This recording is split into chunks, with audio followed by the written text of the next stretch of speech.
So I feel like neither of us have a lot of really great stuff to say about this episode, so it seemed like as good a time as any to kind of like do an update to our kind of profanity-filled episode from a few weeks ago.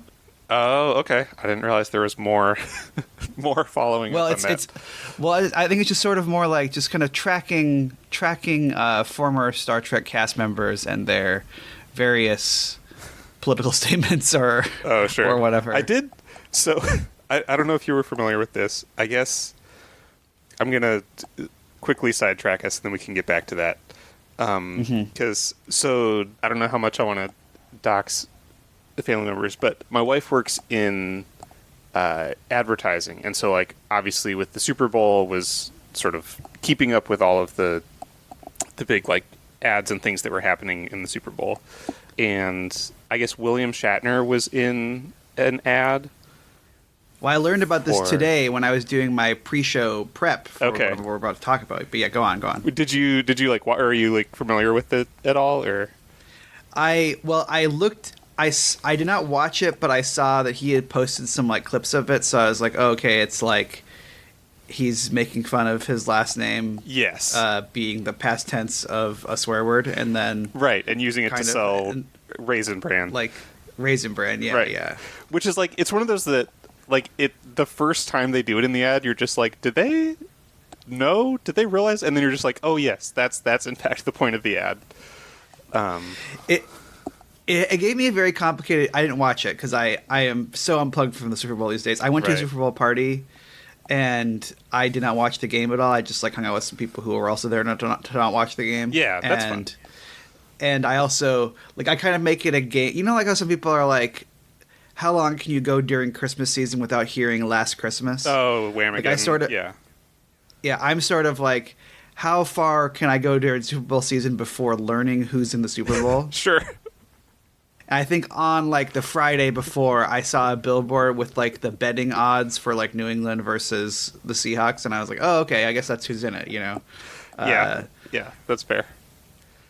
Really? But so I have not seen the ad, but it struck me. It struck me while I was watching when I saw that he had done that. Where I was like, on the one hand, I was sort of like, "Oh, this isn't dignified," but then on the other hand, I was like, you know, he's 94, and he's still like he's getting work. Like, yeah. It's like you gotta kind of give him props for like still being able to like hold camera, you know, at that age. Yeah. Well, because that was what because my wife was like. He's 94. Yeah, because she was actually like after she had seen it, I guess had like been talking to people at work about it, and she was like, "Did you know how old William Shatner is?" And I was like, "I know he's 90 something, right? Yes, he's 94, and like he looks great for 94." I mean, I guess to be fair, he's William Shatner. He's like looked great for whatever age he was, but yeah, I mean. I think since the last time we talked, I've seen a couple more. I've been rewatching the original series movies with Kim. We're watching like one or two a month, and since the last time we talked about him, I think I've seen a couple more. And like, he's like so like he is definitely aging, and he has he's got like a hairpiece or something. He's got something going on with his hair, but like, sure, he just looks very like dignified. Like he just like he really knows how to like hold a screen, like, and it's something. It's something to see. I think you're just like, man, like not a great actor, but like a fine actor. Like, yeah, it's just such a skillful, especially for like of an era. Yeah, and like if you want a skillful showman, certainly. Yeah, and like definitely understands presence. Yeah, because I mean that's what we've talked about. Again, like I know we have. How soon do we have a movie coming up? We have a movie coming up. Probably later on this year, like in the fall, I think. Yeah. Probably. And I know we've both, like, talked about... Like, I know it's... Because you've watched Generations much more recently than I have. I have, yeah. I watched it last year, yeah. And there was something that you said about that is that, like, Patrick Stewart is clearly a, like, more skilled actor... But, like, William Shatner absolutely, like, steals the show whenever he's on screen. Yeah, he does. I mean... Even next to, like, Shakespearean, like, knighted actor Sir Patrick Stewart. Yeah, well, Terrence Stamp, no slouch either as an actor, but like, yeah, like, Right, yeah. yeah, like Stewart is a better actor, but like Shatner's a star, like, yeah, it's something. I'm very curious to hear your opinion whenever we do watch that, Yeah. So, we But still yeah, have. anyways, I that was think, something that came up in my household. It's just like, did you know William Shatner's 94? And I was like, Yeah. yeah. Oh, yeah, we talk about him relatively regularly on this show, as we're about to right now. Okay. So, if you recall, actually, here, I would just one other thing I wanted to say, because we're going to talk about Shatner's weird kind of prickly personality and how I think you and I sort of defend him a little bit sometimes, or just sort of like, he sounds like maybe he's kind of a dick or has been a dick. Yeah, it seems like the personal relationship between him and Star Trek has very much broken down, but Yeah, but doesn't really seem like he's like a bad person or anything like that. Right. Like other than just kind of being mean. But maybe I mean, I don't know. I couldn't say.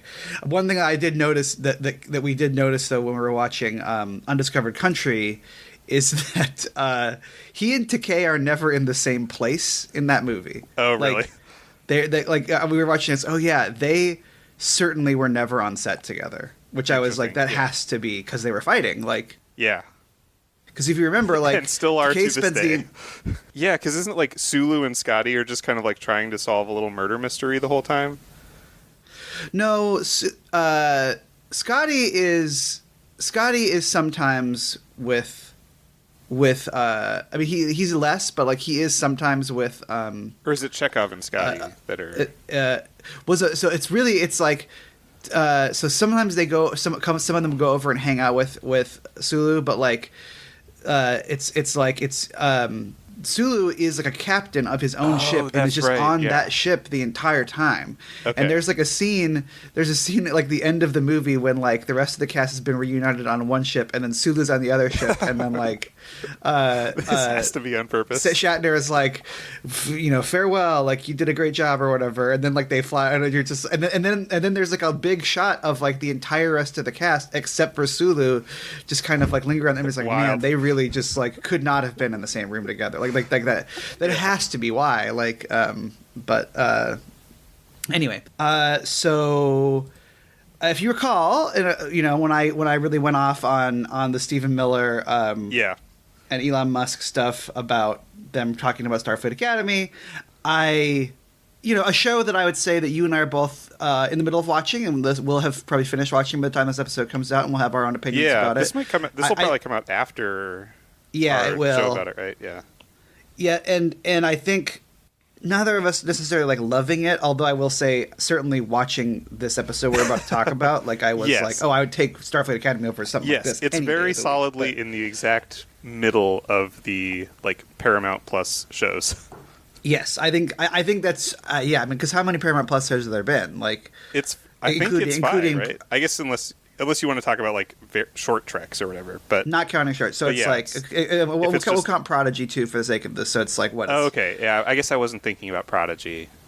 But it's better than Prodigy. It's better than though. Prodigy. Like it's yeah. So it's because there's Discovery. It's better than Picard. Discovery. It's better than Discovery. It's better than Picard. It's better than Prodigy. It's not as good as Lower Decks. Yeah. And I would say it's probably not as good as Strange New World. Yeah, it's right. it's fairly. Yeah. I would say, especially like, I really liked the first season of Strange New Worlds, and I think like the subsequent seasons have been more kind of fine. Like I would say, like the later seasons. Yeah, of Strange there's some New good stuff in the Worlds most and- recent season because Yeah. like there's like the scene the episode where they all become Vulcans and stuff. That's I like true. that one. Yeah. Yeah. I would say it's like not quite as good as Strange New Worlds, but like fairly kind of on par with like sort of where Strange New Worlds is. Yeah. Anyway, though, Probably not quite as so- good as Strange New Worlds, but yeah, kind of solidly fine. It's entertaining. I don't hate watching it. Stephen Miller and Elon Musk, two of the, I would say, both physically and spiritually ugly people, like Sure. on Earth, were Just- making fun of the appearances of some of the cast members of. We can cut this part out, but like them, and then like you and I were having some tangential conversation that like where Jordan Peterson came up, and it just like there are certain people in the world that make me think maybe the problem is that they weren't bullied enough, in fact. Oh, yeah. Right. Like Elon certainly, I think that's like there are some people that actually should have been bullied bring back more. bullying. Yeah. And like developed a normal sense of like shame. And Yeah, I totally agree. These are people that like maybe bullying actually is the answer. I don't know. Anyways, we can cut that if we I hear you. I hear want you. to. So these two they're making fun of the appearance of some of the cast members of Starfleet Academy, you know, and it's interesting to, like, not even really to get too much. I guess we can talk about it now because we're not going to probably talk about this on the Starfleet Academy episode. But like having watched some of the Starfleet Academy stuff, like their insults or whatever make even less sense because like one of those people is like an alien who, like her physical. Like that, like the her being the size she is, like isn't even like it's not even like a quote unquote overweight thing, like whatever that means. Right, who cares? just but like it's big like physically imposing. She's basically like the Star Trek equivalent of like a Urukai. Like it's like that's right. You know. But anyway, very stupid thing for them to be doing. That did end with Stephen Miller being like. Reconcile with William Shatner and give give him total creative control. Turn the franchise around is. So I did William see Shatner, total creative control. Again, to reiterate, a 94-year-old man. Yeah, and so I will say I saw that he had responded to Stephen Miller, and I was kind of like, I don't want that to happen, and so he responded in a way that I find like at first I was like, oh no, is he agreeing with him? But then it feels I don't really know what he's on about. Like I would say it is not like a super duper hateful response, and so I'm sort of like I think this was like you probably shouldn't have like even cooperated with this, although I'm also not 100% sure. I think he probably does know Stephen Miller. It's a strange thing where I'm sort of like I think this is a bad idea, and but also it's like, I think this is a 94-year-old man. I don't think that he harbors like a ton of hate in his heart or anything, but it's just interesting. It's possible he just like saw his name being talked about and was just like, what's all this about? Yeah, so he wrote back, he said, I am so on the same page with you at Stephen M. The fact that they have not cured hyperopia by the 32nd century is an abysmal oversight on the writers. Also, Paramount Plus needs to up the budget because I'm sure that a well-oiled organization like Starfleet in the distant future could afford more than one pair of glasses for this hyperopic bridge crew. Do they pass the glasses around while piloting the ship? Shame on you, line producers. That is what you meant, right? I am ready to consume command of the series. Call me, because basically it's like him just being like, why haven't they? So he's sort of agreeing with like the original Musk thing of like why haven't they solved in the future? Sure. Why haven't they had LASIK in the future? Yeah. Hyperopia is farsightedness. But then a bunch of people did respond to him that he wears glasses in the Star Trek movies. Right. It's like a plot point in that one. Yeah. And then he's basically like, well, and then like displaying like a surprising amount of where it made me kind of sad. Where I was like, oh, he does really want to be on Star Trek still, because like he then was like, well, the difference is that like that was in the 23rd century, and then this show is set in the 32nd century, and I was like, oh, so he does know like details about like where it's like, but it's like, but then the way he says like, I assume that is what you meant, right? It's like that feels to me like sort of him kind of being like, you couldn't be talking about like the weight or the race or anything like that. Like it seems like he's just the fact that like it's kind of weird that someone has to wear glasses in the future, right? Right. Like it's a strange. Yeah. It's a really because then, like you go on his page and his page says like not political, and generally speaking he like most of the things he tweets about are like either fan conventions he's at, or like he's always like wishing luck to the different astronaut teams that are going to participate. It's like he's not like said anything else about this. He hasn't, he certainly hasn't been like I love ice or whatever. Like it's a really really weird interaction where I was sort of like I think maybe a tactical misstep, get missed somewhere but it's along like the way. Yeah, I am kind of like not every ancient celebrity can be as cool as like Dick Van Dyke. You know what I mean? Like Sure. so I'm willing to overlook it. I will say that then on the flip side of that, you know, and we're like probably 15 minutes. I know this seems like we're talking about this for a long time, but like the episode we're about this is going to be the like most interesting part of this episode. I'm sorry.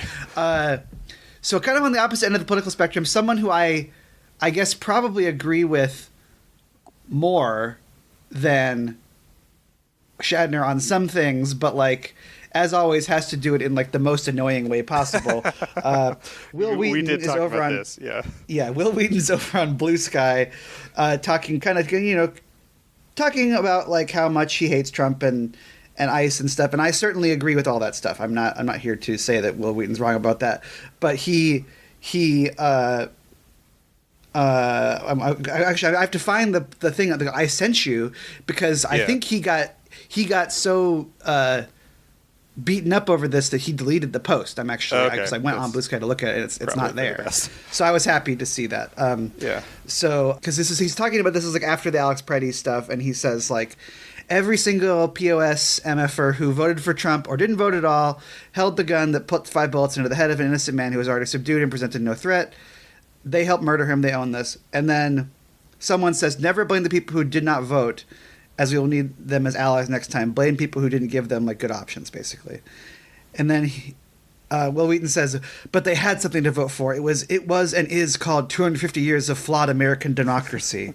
They demanded a pony, and when they didn't get one, they had a tantrum, and now we're all suffering. Of course I will blame them. They failed the easiest open book civics test in history. And it's so annoying where it's just like I think I called it like what Will Wheaton is basically saying is like, well, I was okay with them doing genocide like in Palestine. I just don't like it when it comes here. And it's like I mean sure, like I get that, I guess, in a very selfish way. It's like I don't like it being here either, but like it is like kind of that old Community joke about like I can excuse the racism, but you know, like you're like, wait, you can excuse the racism? Like it just, you know, I texted you and I was like, most annoying Star Trek cast member confirmed. Like it just so that's what he's up to over there. I don't know. I'm sure I generally don't follow most of the Star Trek cast members on social media because even though I generally like them as performers and I think that most of them are like totally fine people, like a lot of them are. Well, you have Robert Beltran, who is kind of the opposite, but then everybody else is very libbed out. Where it's like I probably agree with them on most stuff, but like, you know, the kind of the. I'm like, I can agree with you about like some political things, and then I can part ways with you over like that means we have to vote for like Kamala Harris or whatever, you know. So Anyway, a tale of two different kind of people on you know, interacting with like the political moment in different ways, and maybe not quite meeting it, but you know, ultimately like I find Will Wheaton annoying and not very good, but like I think that his target is misaligned, but like I can't argue with him that like what's going on here is bad. This is sure, yeah. And Will Shatner, I would say that he made a mistake with interacting, but I think ultimately, like probably just skated by on this side of like safety. So sure. Well, I would say the last thing about this episode that will be like positive maybe is that I did get another kazoo, so we're gonna have the kazoo opening now. Nice.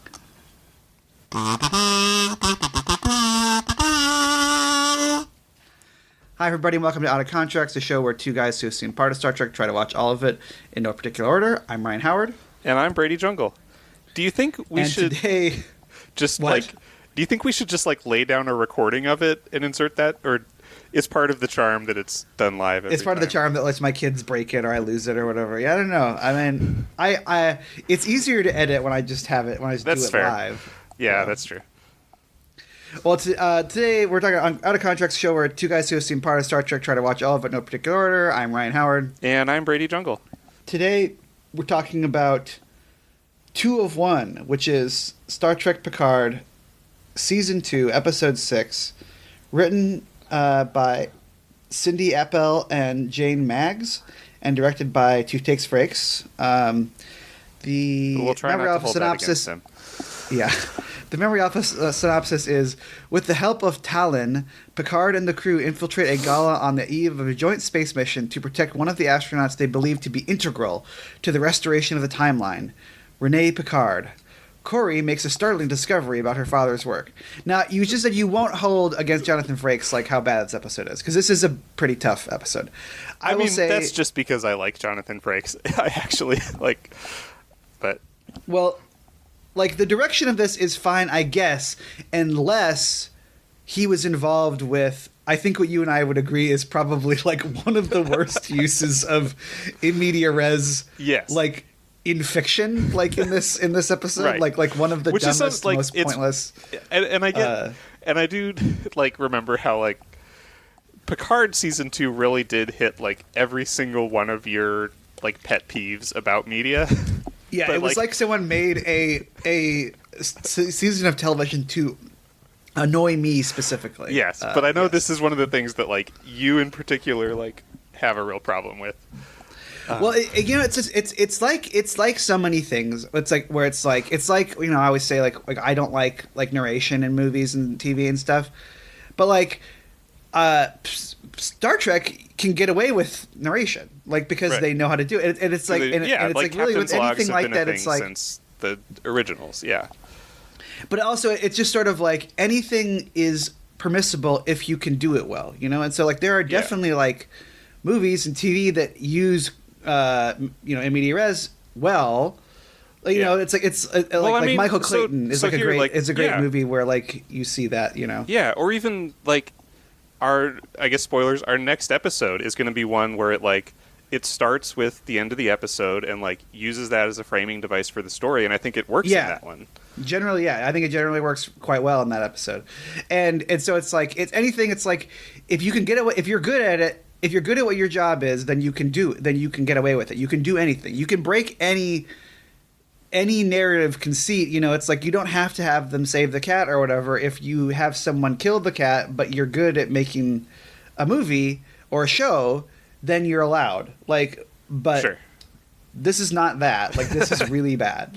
And this episode just overall is like nothing happens in it. It's such a like dour thing. It also, like, for reasons we'll get into, like, not related to this episode, but, like, this movie really depresses me about, like, the state of Hollywood and the way that Hollywood treats women, too. Like, that's not this episode's fault, but, like, just another thing I was thinking about when I was watching it. Okay. Yeah, I don't... This is not, like, the worst episode of Picard Season 2, even, because it's, like, we've talked about... I think maybe one of my least favorite episodes of the show already, which is the one where like a bunch of the episode is given over to like Raffi and Seven fighting in a parking lot, right? Like having an argument in a parking lot. Or I don't think we've even gotten to like the one or two episodes of the show that are really really heavy on like the memory. Like because like I think the episode that's the that next comes one after this one. After this, yeah, which is what's the episode called? Monsters, which I don't think we have done yet. That one, I think that really gets into like the interactive mind palace stuff, which is like maybe my actual least favorite like narrative trope. Right, where like someone goes into someone else's mind palace and then like there's a thing that they didn't remember that's like behind a door or whatever. Yeah, it's that. And they're like, "Let me open this door for you in your head." Sure. Yep. So I think that's going to happen in the next episode whenever we talk about that one. So it's not even the worst episode of this, but I was just watching and I was just like, I'm so grumpy. I'm so grouchy about this. Yeah, it is one. And I think you had called it out to me beforehand. And I was just like, because I think you said something along those lines of like, is this the worst ever in media res thing? And I was just like, I mean, there's pretty stiff competition, even just in Star Trek for that. But then as soon as I started watching it, I was just like, okay, yeah, it might be. It's... Okay, so let's go into it. I mean, we've already been talking. I mean, we had a couple of like starts and stops here, but we've been talking for a while. So we should try to honestly get through this as much as possible, as quickly as possible, because like I don't have anything to say about it. It's just bad. Yeah, Well, the first thing I noted was that like I think what I texted you was that you've done a good job of writing your show when you have to spend 2 minutes and 15 seconds doing the previously on segment. Like, it just goes for so long. And it's just like, I guess I kind of appreciate it because of how we're watching this, but like, See, I don't know that I it helps me refuse better to ever understand. watch those when we're doing it for the show. I'm always just like skip because I'm trying to kind of preserve the original conceit of our podcast. Of just like trying to figure out what the hell's going on. Yeah, where I'm just and like honestly, it's like I don't think it really did helped they me need very it to be much. that long? Because it's like I basically was like, okay, like they're in the past because Q is trying to for reasons that I think even the characters don't really understand. Like Q is trying to get Renee Picard, who Yes, is an this is the ancestor thing. of Picard. I don't She's trying to get remember her to why not Q is go doing to this. space. Yes. What? I don't remember why Q wants this to happen. Well, I don't think that it's been revealed on the show at this stage. I think they talk about it later on in the season. So I don't remember but, like, why it was though. Like why? But yes, because like that is the thing that like is the one thing that determines whether like humanity gets the good ending or the bad ending. Yeah. Is like whether we are inspired by this one like space flight. Mm-hmm. And so like they're trying to save her, and that's basically it. They're trying to save Picard's ancestor. You know, it's funny too because it's like, you know, I think the last time when this show first came out, this season first came out, I had not watched First Contact in a long time, and I remember like mostly thinking about how this season is kind of biting a lot of past tense, like the really good 2-part DS9 episode. But now I think this season is kind of also like retroactively more annoying to me because it's basically them just trying to do First Contact again as a television show length thing, and because it's just about like Picard has to go back in time to convince someone who doesn't want to go to space, and like the Borg Queen is there. Like, and it's like, but like they already did that, and it's like way better. Like, and they did a movie of it. Like, why would you do that again? Like, and so, and then there's this whole thing with like Q has like blackmailed whichever Soong this is to like kind of help him. Is this one Arik or no? Which one is this one? No, I think this is Adam.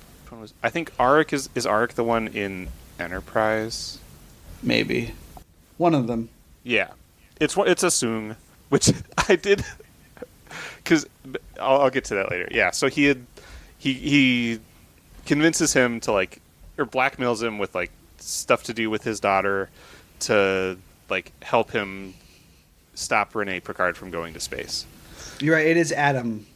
The most it is Adam soon. Yeah. And then like I think the other thing that happened before this is the Borg Queen assimilated or like started to assimilate Jurati. Yes. Yeah. And so they kind of explain that and explain all the plan. And then the episode starts with like Picard is like laying on the ground unconscious and everyone's like running around and screaming and yelling and then it's like 36 minutes earlier. So basically telegraphing to you, this is a thing that will happen 3/4 of the way through this 40-minute episode. And it's just like... And we're just showing it to you at the start. And it's like, also, it's like the thing that like... Because I'm trying to think like what makes a good... I guess like what I'd say, like what makes a good in media res is sort of like the idea that like you're seeing something. Well, yeah, I mean, like not to talk too much about like the next episode, but it's like you're seeing something, and then like A, that thing is interesting, and B, like you're sort of like trying to draw conclusions about it, and then kind of you throughout might have the some story conclusions that you're like... drawing, and then like the information that is then given to you will recontextualize and like kind of bring it into like a different perspective from what you might what you assume initially it would assumed be. About it, right? And so, like, you know, for example, perfect example is in the next episode that we're going to talk about, which is, I'll just say right now, is 30 Days, which is an episode from Voyager. Like, you see Tom Paris getting demoted, and you're like, oh man, what did he? Oh, Tom Paris did something bad. Yeah. And then by the time the episode's over, you're like, oh, actually, maybe Tom Paris did something good.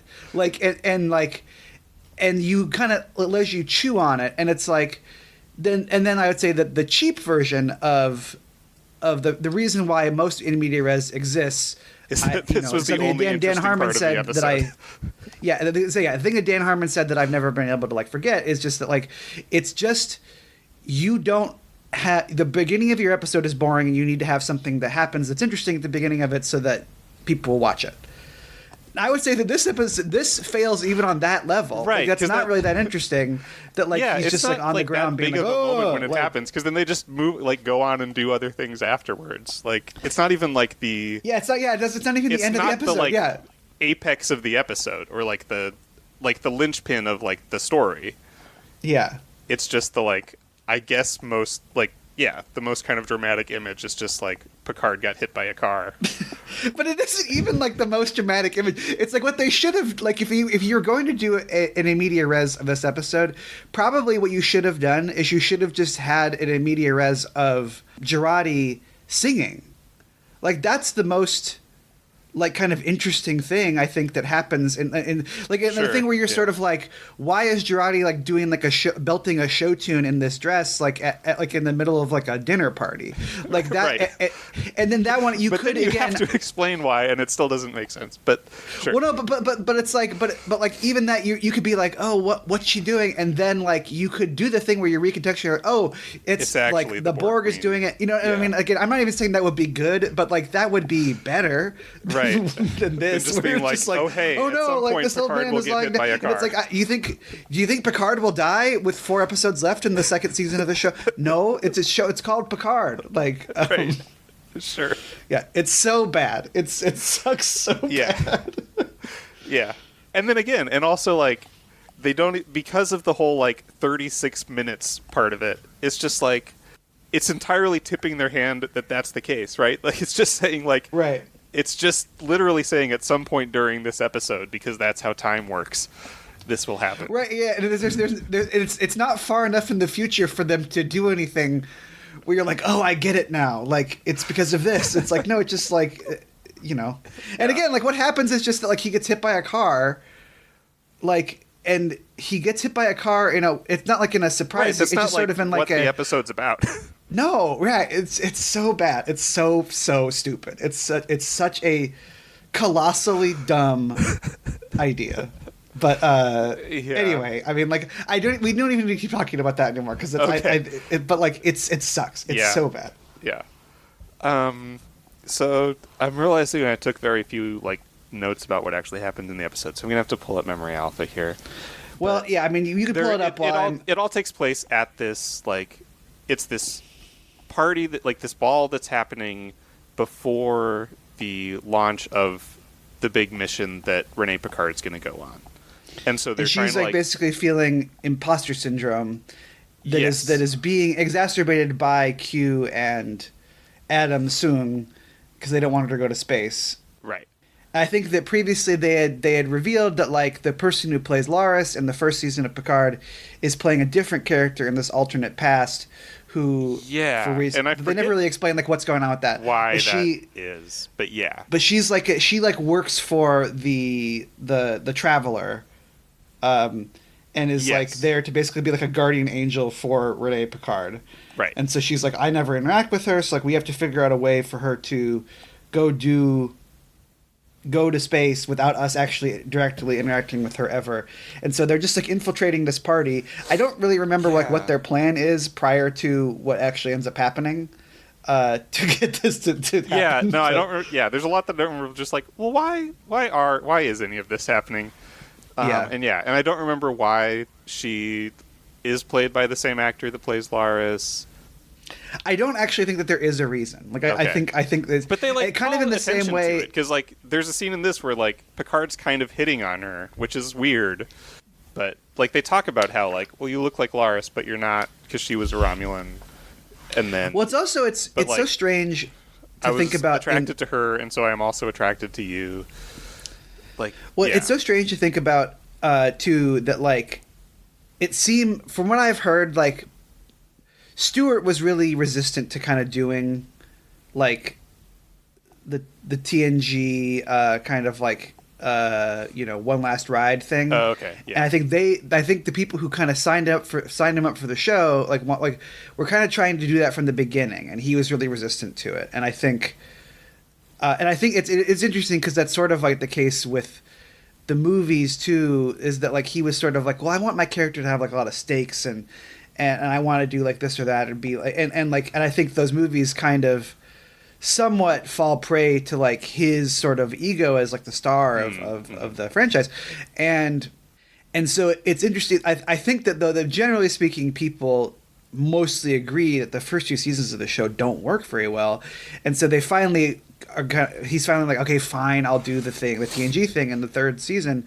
And which that season is better. Like, it's still not a very good season, but it is a better season of television, I think, than the first two generally. Yeah, but again, I don't know how much of that is just because it's carried by all these like beloved familiar faces. Well, but also though, it's like you think about it's like, remember how he was like into Laris in the first two seasons, and then Laris isn't in the third season at all, right? And then he's just like, oh well, actually the person like my OTP is back in this, so like I'll hang out with her instead. It's such a, it's so weird, but but yeah, and so they have to get sneak into the party, and so Girardi is like trying to like hack them, to like get their IDs to work, but she's like tied up, and so but she's like gotten captured, and so she has to like use basically there's kind of this.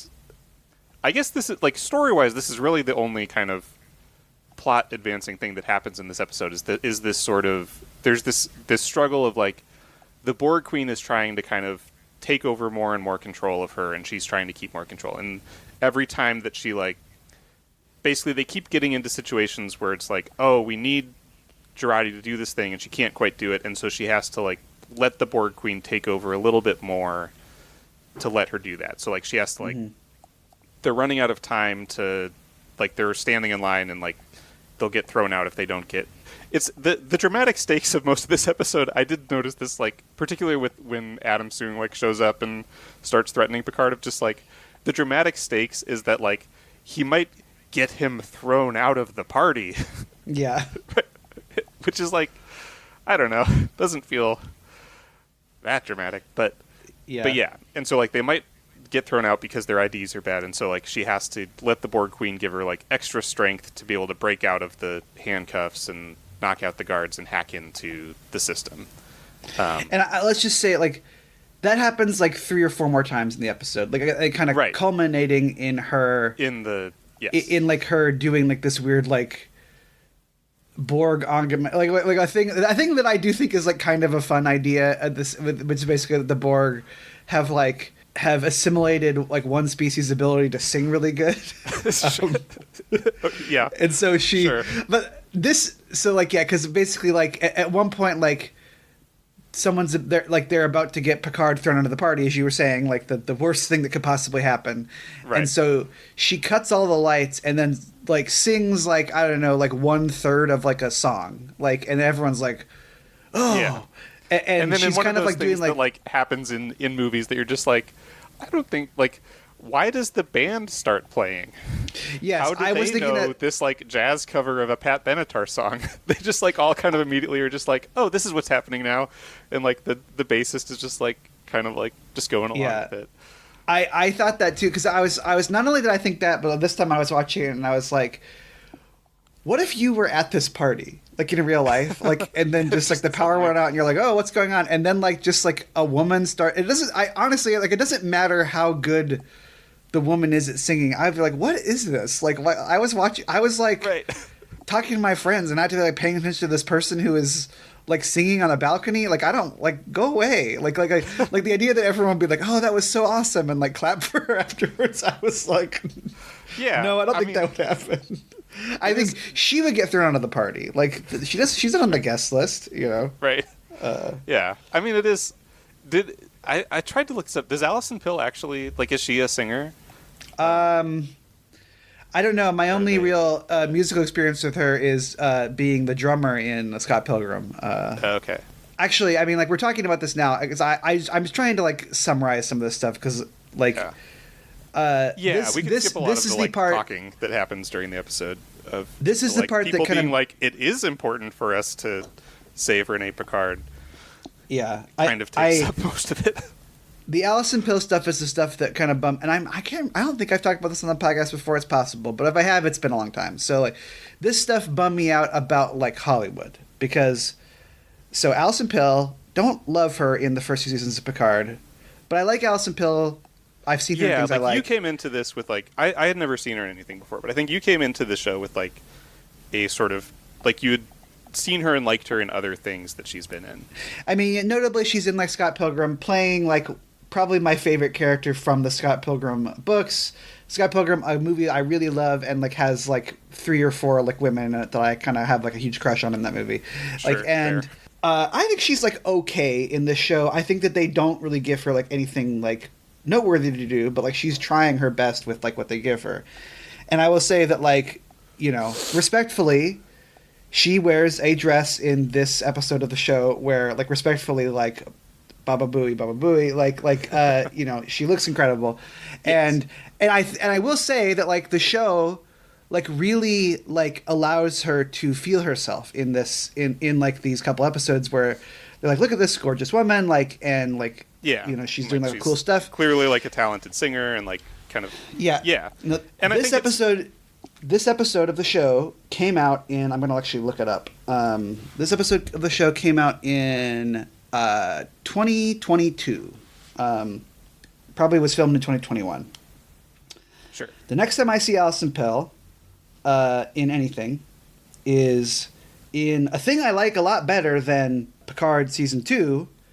It is in a movie, an M. Night Shyamalan movie called Trap that came out in 2024. Yes, I do remember. I didn't see it, but I remember that one coming out. Yeah. Yes, a very fun movie. Like has some issues, but like a movie that I think is like a lot of fun, and stars Josh Hartnett basically as a serial killer who goes to a concert, like kind of a Taylor Swift or Beyonce kind of esque concert, not realizing that the daughter concert.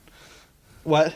A M. Night Shyamalan's daughter concert. Yes, which is kind of the weakest part of the movie, but that it is M. Night Shyamalan's daughter, who is not really a very good singer, but yes, in the universe is like a Taylor Swift sort of type of thing. Yes, yeah, and he goes to this concert with his daughter because his daughter loves M. Night Shyamalan's daughter's singer person, and not realizing that basically the entire concert is like a setup to get him into the building because people know there's a serial killer and so they know the serial killer is in the building and they're going to kind of frisk everyone on the way out to make sure that they're not the serial killer. And a really goofy movie. There's tons of really fun stuff in it though. But then Allison Pill is in it at the end and she plays the wife of Josh Hartnett's character. And so when Allison Pill was in this movie, or was in this show, she is... I wrote this down, actually, at the time, because I just remember thinking about it. But, she was 36 years old when she was in 2 of 1. And then in Trap, she was 38 years old. And she's 38, and she's wearing, like, just, like, these really kind of sensible button-up sweaters. She's, like... so kind of like dowdy in that, and like just kind of housewifey.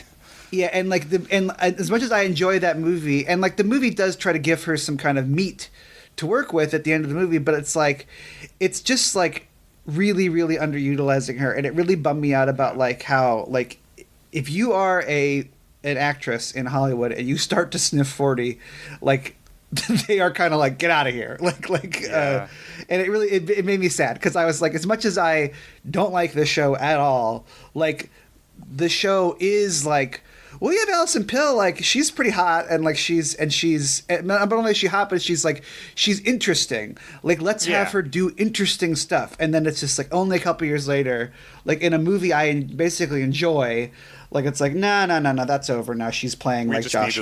She's playing. We needed wife. Yeah. Playing Josh Hartnett's wife. Yeah. I don't know. I like someone who like I've seen in a fair amount of things, and I do generally find her kind of like luminous. You know, even in movies I don't like very much, it's like she's in Vice, a movie that I don't like very much, and she's like pretty good in it, and like and you kind of feel for that character's arc and stuff. So I don't know. That is not actually the fault of Picard season 2, but it just kind of made me sad to think about like how that goes often. Point. You know. Yeah. Yeah. I mean, so that's what's going on there. I mean, like. Yeah, and that's it. And again, it's kind of the only sort of interesting like character related thing is because they've established her as this sort of like she's kind of awkward and like really struggles with like confidence and second guessing herself, and then that's like the Borg Queen is kind of giving her this amount of like sort of capability and confidence and like showing her like look at how much you can accomplish with this, and then uses that to basically like essentially like she loses control just enough that the Borg Queen is able to fully take over her body. And so then for like the next several episodes, like there's kind of Jurati has like hardly any control anymore, and like now she is the Borg Queen and is going around terrorizing. Where even are they? Are they in I assume they're in San Francisco because they're always in San Francisco. They are. Okay. Why are they in San Francisco if they're about to launch wouldn't they be in like Orlando if they're about to launch a spaceship? I'm reasonably certain they are. Maybe I'm wrong actually, because I just watched a Starfleet Academy episode and that's set in San Francisco. So maybe I'm thinking. But it's always it's always San Francisco though. I feel like except for in that one episode of Strange New World where they like joke around and they're like, "Oh, this is actually Toronto." It's actually one of the best jokes, which was a good joke. Yeah, that's really really good. It's like one of those things where you're sort of like, oh man, like how has no one like done that before? I've never seen that joke before, but yeah, it's so good. Yeah, that was a great episode. Yeah, I guess speaking of like things that Strange New Worlds has done well, like I really enjoyed that episode. Mm-hmm. Anyways. So I mean, like basically, it's like none of the other characters really have an arc. Like Raffi's still mad that Eleanor died. They do. I can't believe I remembered Eleanor's name. What were you saying?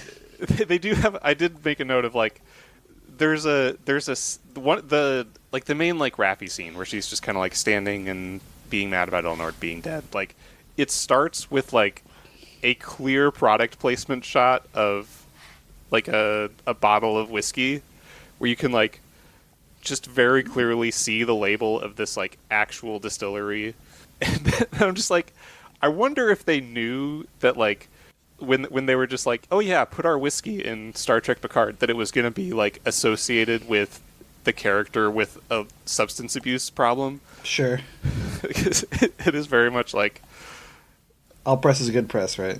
Yeah. But yeah, this episode brought to you by NoCo Distillery in Fort Collins, Colorado, and their handcrafted small batch bourbon. Yeah. But yeah, so then Soong kind of shows up and like has this brief like discussion with Picard where he's like, I know who you are and I'm going to like stop you.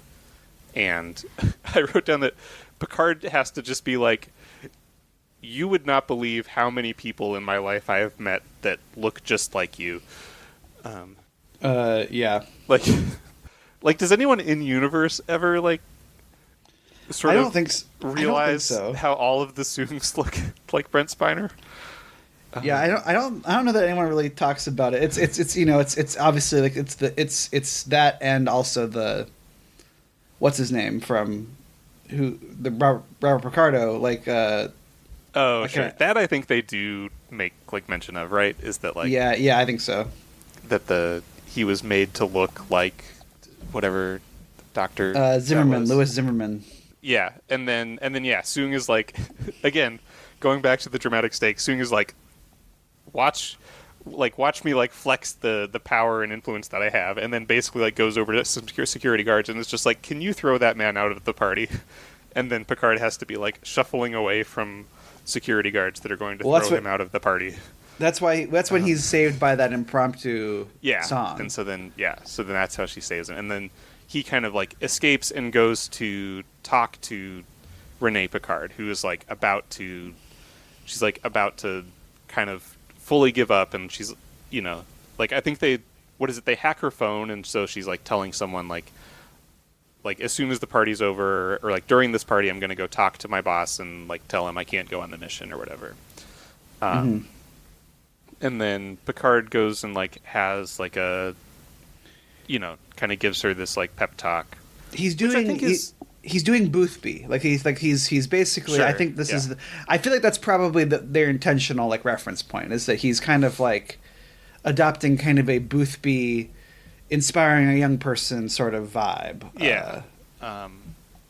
Yeah, and like does a good job, because Patrick Stewart's very good, and like especially like can like project a very kind of reassuring and like very sort of like friendly, wise old man type of character well.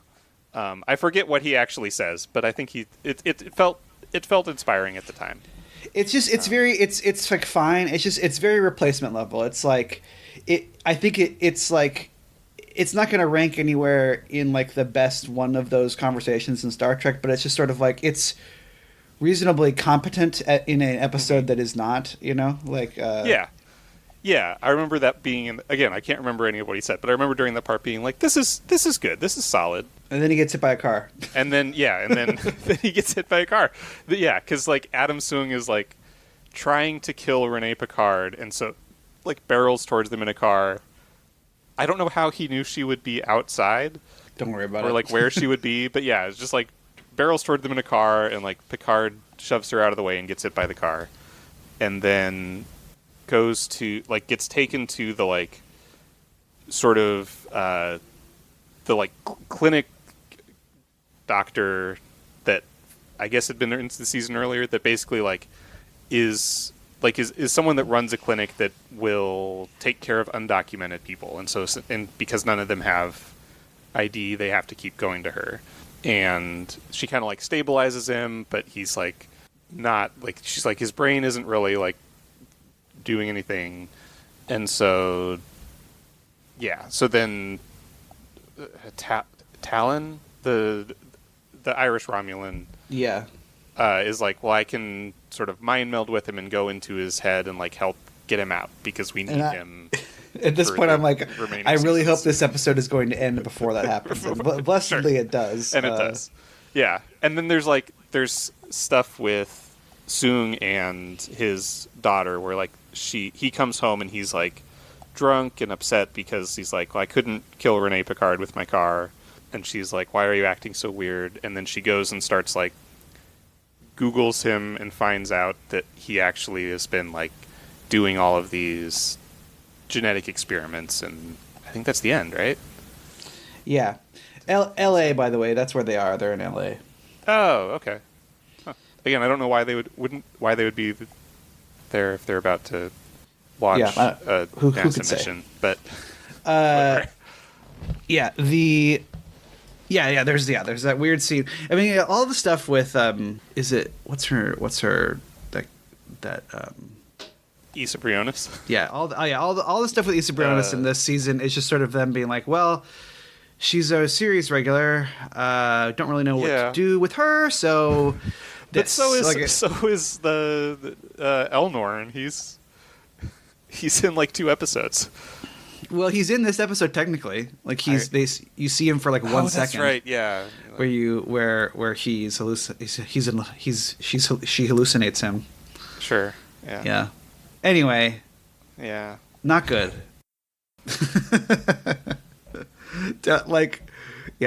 So. I don't even know. We should end. Yeah, I think we've spent enough time on this. Okay, that's kind of what happens. Here, you like this. You like this transition I'm about to do. All right, so this time we talked about one of the worst episodes about one of Star Trek's best characters. In this case, I'm going to say, even though this episode is more about Jurati, I'm going to say it's about Picard because he is the subject of the 36 minutes earlier. Sure. Yeah. Yeah. And next time, we're going to talk about one of the best episodes about one of Star Trek's worst characters.